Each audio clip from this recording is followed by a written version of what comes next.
At the family gathering, they laughed in his face and called him the broke one. But then he pulled out 3 real estate contracts, and the whole room went silent. Want to know who he is? And why just one folder made both sides of the family lower their heads? Stick around for this intense story. His name is Ryan Walker, but in the family, they call him by other names. Not his given name, not a sweet nickname. Usually things like, that guy who lives super simple, or the youngest one who's always scrambling, or the saddest one.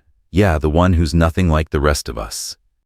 The Walker family is the kind of family outsiders look at and say, wow. Both parents are senior-level teachers. Dad teaches math at one of Connecticut's top public high schools, and Mom teaches literature and even received a local government award.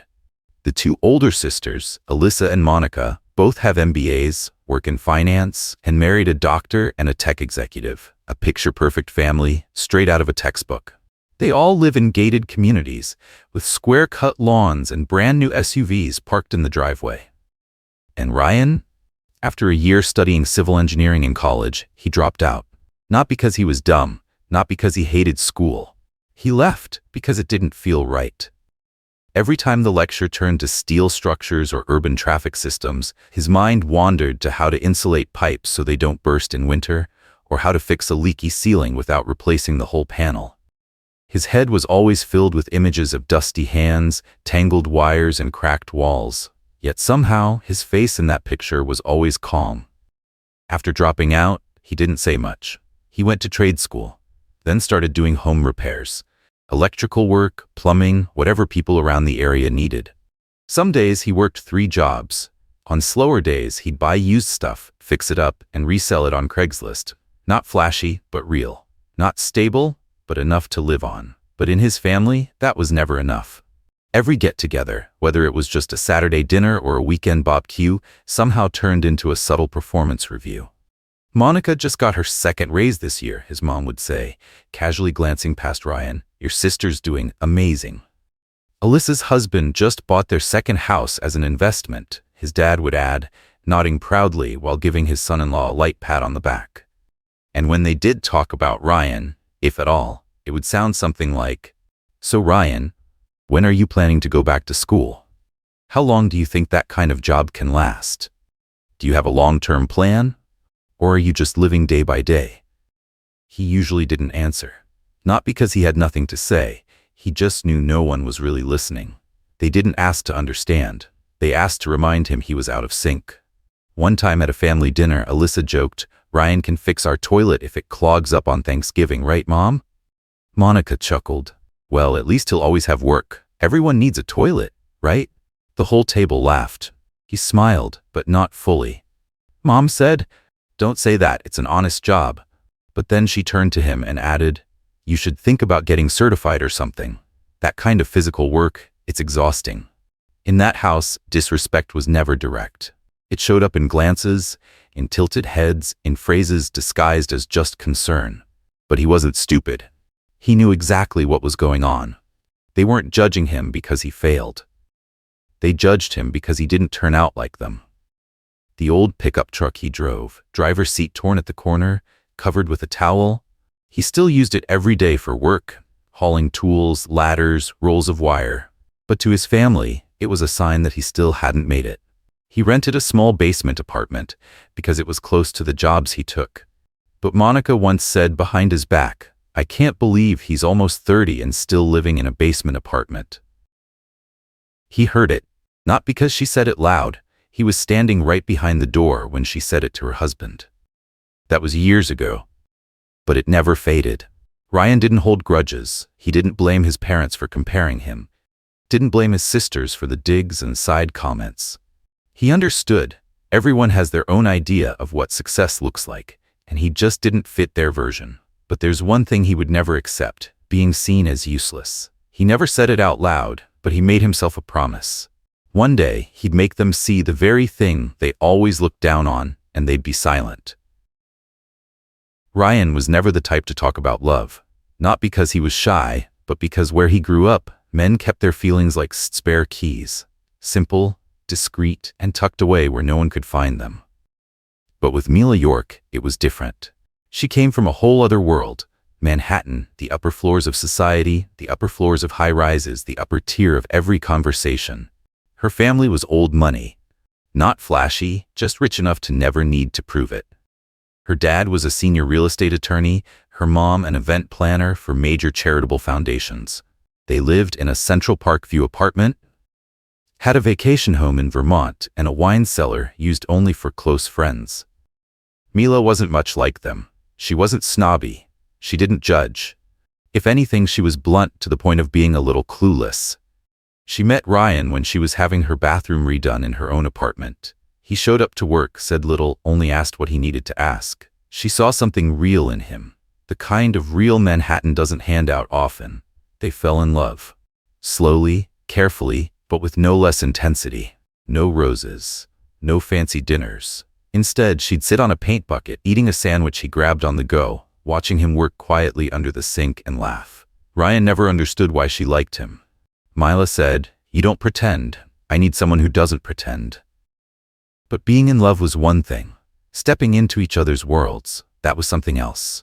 Ryan knew he didn't fit her family's mold, and Mila knew that better than anyone. She once brought up the idea of having him over for dinner with her parents. But then she hesitated. "You can wear whatever," she said, half joking. "Just maybe not a shirt with paint stains." Another time, when they were getting ready for a friend's wedding, Mila said, "I don't think you need to talk much about the home repair stuff.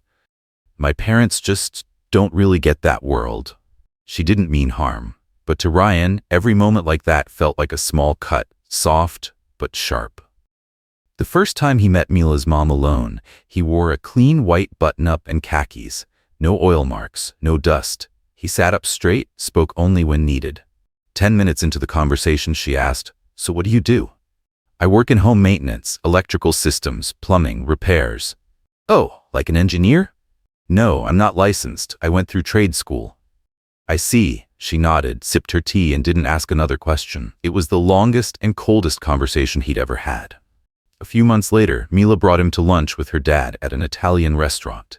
Her father was a man of few words, his face unreadable. But the first thing he said after the hellos was, "Do you plan to go back to school?" Ryan just smiled. "Probably not. I'm doing okay." "So what's the long-term plan? Buy a new truck? Start a company? Maybe buy more houses to rent out?" Silence.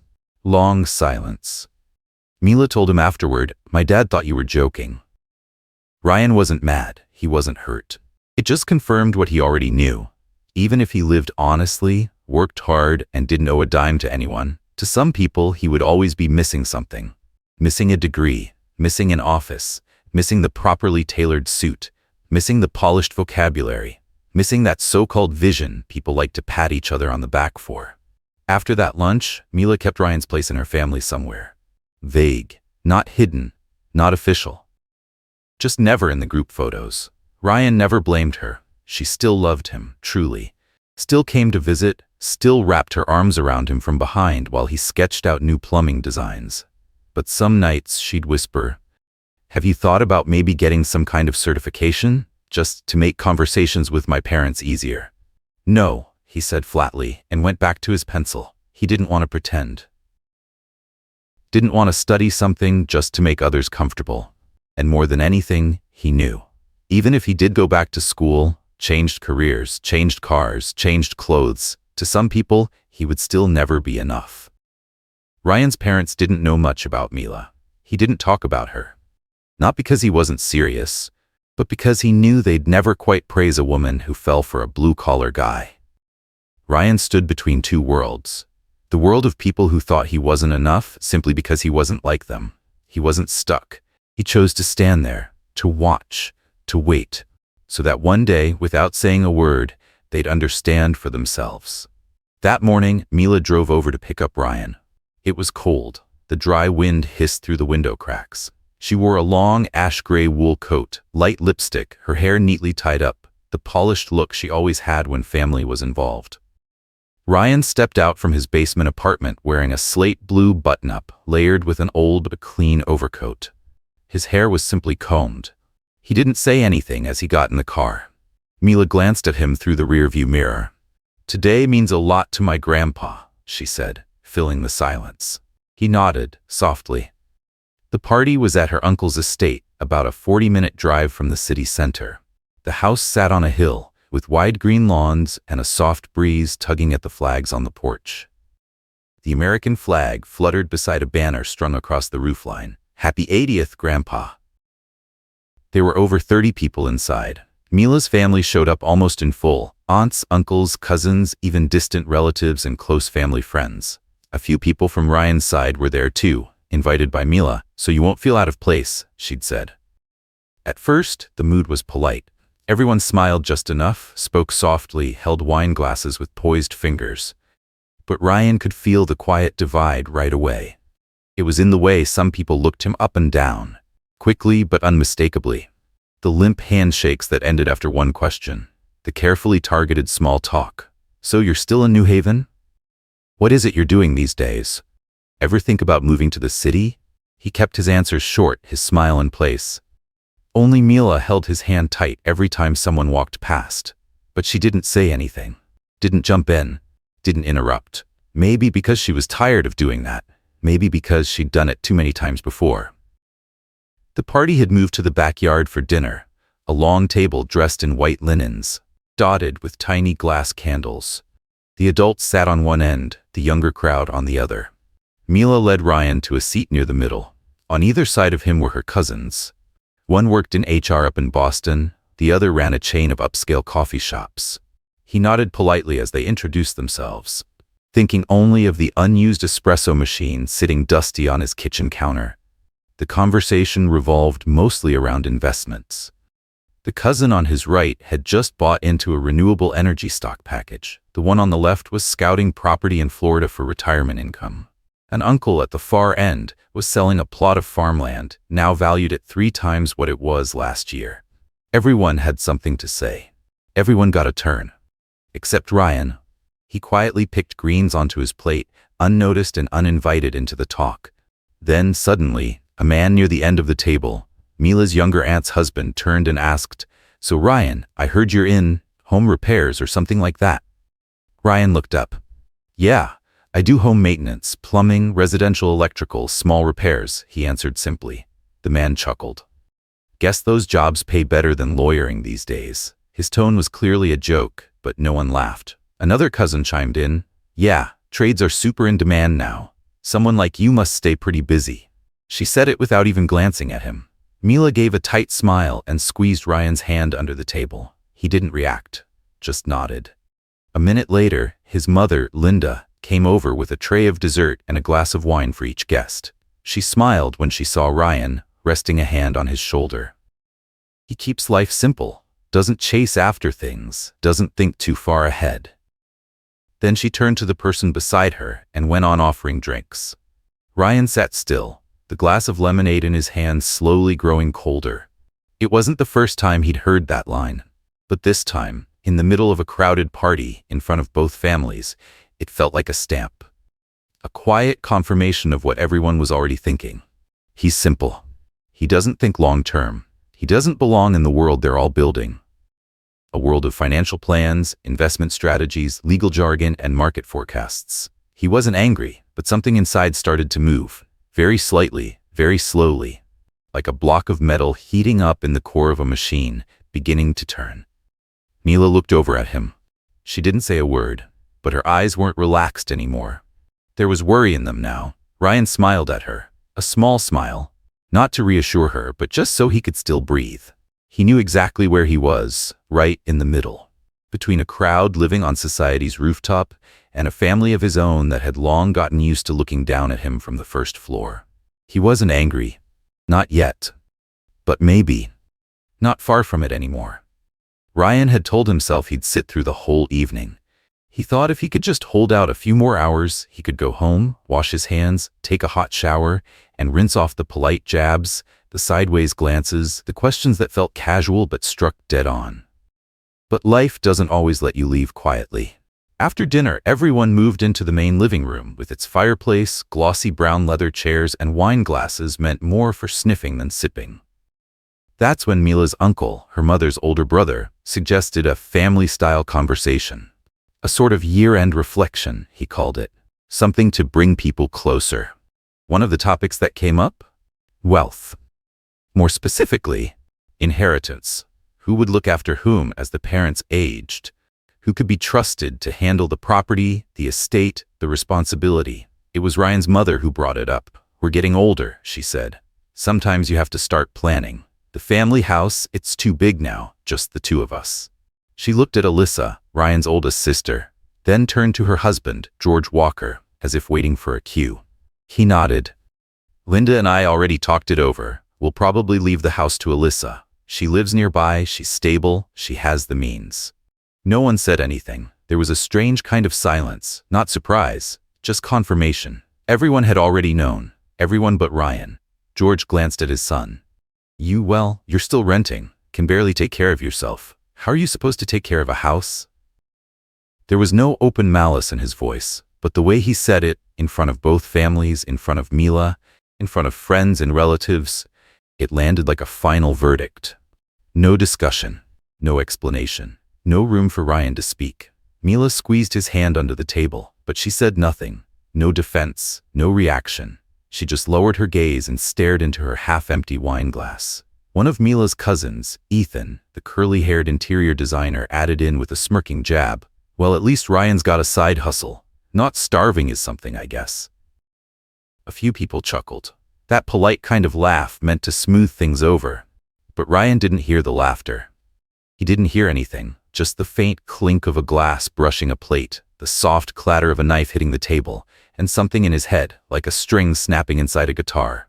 He set his spoon down, gently, looked around. No one really noticed. Or maybe they were pretending not to. Mila still held his hand, but her palm was cold. And her thumb was trembling. Ryan stood up. No sound, no chair scrape, just stood, turned, and walked out of the room.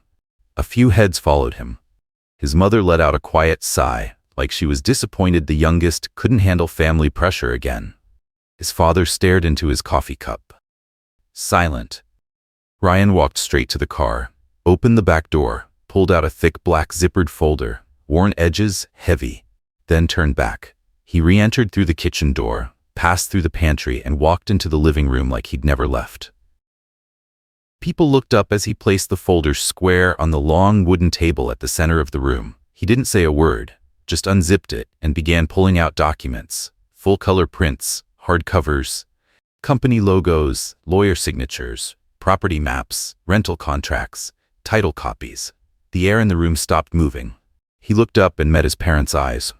"The first property," he began, "I bought with the money I saved over my first 5 years fixing homes. Did everything myself, from clearing debris to wiring every outlet. Bought it from an older couple who wanted to move closer to their daughter. Good price, but it needed a lot of work." He flipped to the next page and laid down a technical drawing next to the purchase contract. "I handled it all, picked out materials, rebuilt it corner by corner. Lived there for 3 years, then rented it out when I moved to the next place." A few people shifted in their chairs. One of Mila's relatives glanced down, quietly tapping their nail against a wine glass. No one spoke. "The second property," Ryan continued, "I used rental income from the first one to cover the mortgage. The seller was a woman going through a divorce. The house was too big for her alone, and she needed a quick sale." He slid another paper forward.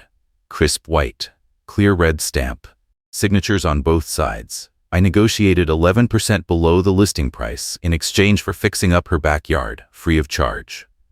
He didn't look at anyone, didn't ask if they were listening. He just kept going. "The third property," he paused, "is the one I'm most proud of." He placed the newest document on the table, a contract less than a month old. The ink still carried the scent of fresh print. Seller was a business owner about to go bankrupt. The house had major electrical issues, nobody wanted to touch it. But I knew how to fix it. I knew what it was really worth after repairs. He flipped to the next page, a post-renovation appraisal sheet. The difference between purchase price and value? Nearly $500,000. All 3 are under my name. His voice held no bragging, just fact. Current combined value over $2.7 million. No loans from friends, no help from family, no shared equity. Silence. The kind that drains a room of its air. Ryan looked up, for the first time since he started speaking, and scanned the room. No one met his eyes. Some stared off to the side. Others glanced at their phones. Pretending a text just came in, he turned to Mila. She was looking at him like she was seeing him for the very first time. Eyes wide. Not shocked by the number, but by the silence he'd kept all this time. As if she'd just realized she'd never fully known the man who sat across from her night after night. Alyssa was the first to speak, her voice barely above a whisper. "When did you even do all this?" Ryan tilted his head toward her, half a smile. No sarcasm, no anger, just light. "I live in the basement, but my tenants live in the penthouse." No one replied, because no one knew what to say. He closed the folder, clipped the zipper shut, slowly, like he was packing up the last mess in a room long overdue for cleaning. "I don't blame anyone," he said, "not to anyone in particular. And I'm not asking for praise. Just don't call me poor." His mother stayed silent, hands clenched tight on the armrest. His father just exhaled. It wasn't clear if it was exhaustion or quiet confusion. Ryan didn't need an apology, didn't need anyone to change their minds on the spot. He just needed that folder to speak for him. And this time, everyone heard it. He didn't say another word after zipping it shut, just stood as quietly as he had entered. Every eye followed him now. No more polite smirks, no more blank stares. No one lifted a glass, no one spoke. Only the sound of fabric shifting as he reached down to pick up the folder. He looked around the room. Not with fury, not with resentment, just tired. Tired of having to prove he wasn't a failure to the same people who raised him. Tired of dragging out numbers and deeds just to be called enough. Tired of a world where your worth depended less on how you live and more on whether others bother to understand it. He glanced at his mother. She was still looking down. Her hand now curled into a fist. She didn't meet his eyes. Then he spoke, soft, but loud enough.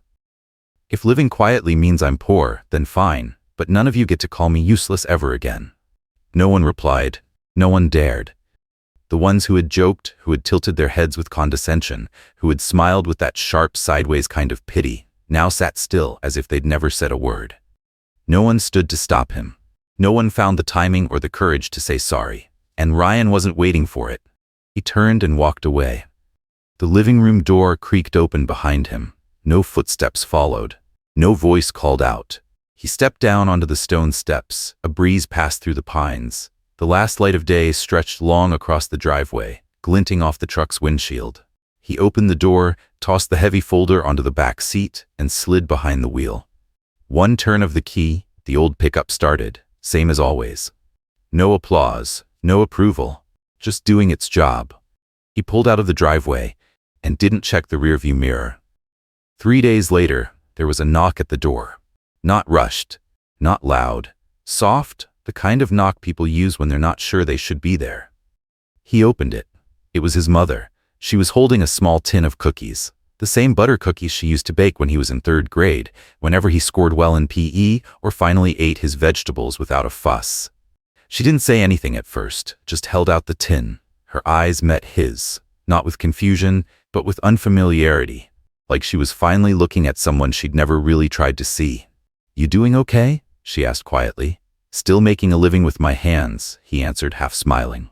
She nodded. No reaction, no smile in return, just a nod. Like someone finally accepting something they'd spent years trying to dismiss.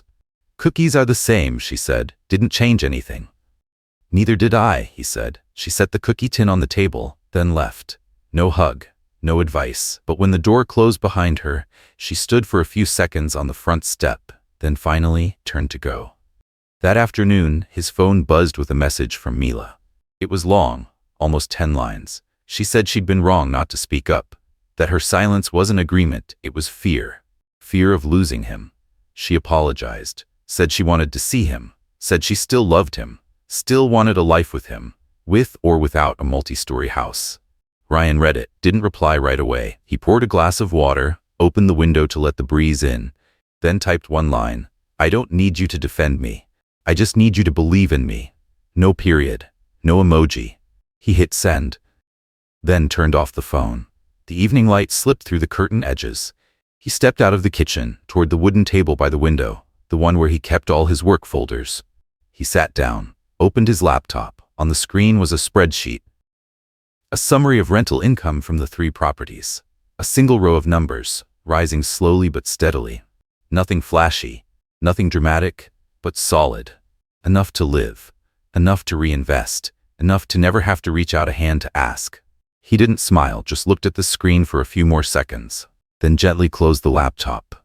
The basement apartment stayed as quiet as ever.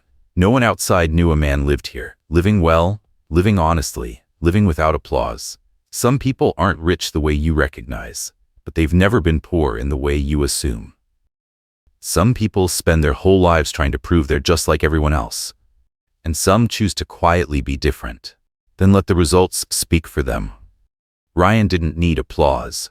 He didn't need to be called successful by anyone else's definition. He just needed to live the way he believed was right, without noise, without polish, without needing to be instantly understood. And sometimes it's the quiet ones, the simple, steady ones, who carry the deepest strength. Because real confidence doesn't come from being recognized. It comes from knowing who you are and not needing anyone to remind you of it. What about you? Have you ever been looked down on just because you didn't fit the mold? Have you ever had to prove your worth to the people closest to you? Share your story in the comments below. We always read them, always listen, and who knows, your story might be the spark someone else needs. If this story hit something real for you, don't forget to like, subscribe, and turn on the notification bell so you won't miss the next episode from Family Drama. Thanks for sticking with us to the very end.